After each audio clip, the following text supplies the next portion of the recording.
Hi, I'm Carrie Gallagher. I teach 9th and 10th grade history in Reading, Massachusetts, and my classroom has been paperless for about 2 years. One of the tools that makes this paperless classroom possible, one of the tools I couldn't live without, is Google Drive.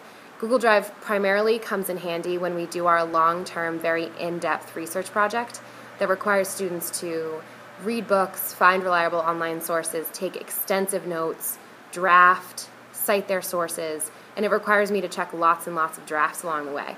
So I'm going to show you some examples of how my students and I use Drive to get through this process and collaborate together on their projects. Once they've picked their topics, they start researching online and in books, and they take detailed notes in Google Sheets. Drafting takes a long time, but I can go back through their revision history in Google Docs to see what progress they've made. I can also give them super detailed feedback using the comment feature in Google Docs. Google Drive also lets my students collaborate paperlessly when we're working on small or whole class projects.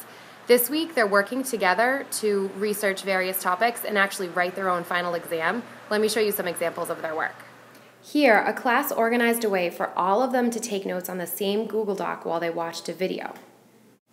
Then, based on their notes, in a new Google Doc, they organized a way to create test questions that later will be used on their final exam. My students like working this way better too. Here's one to tell you why. I like sharing documents with classmates in class because we can all have the notes in one place and all be working at the same time. I also like sharing documents on Google Docs with teachers because it's more interactive and easier to tell where the edits are made, and I learn better from seeing the edits that way.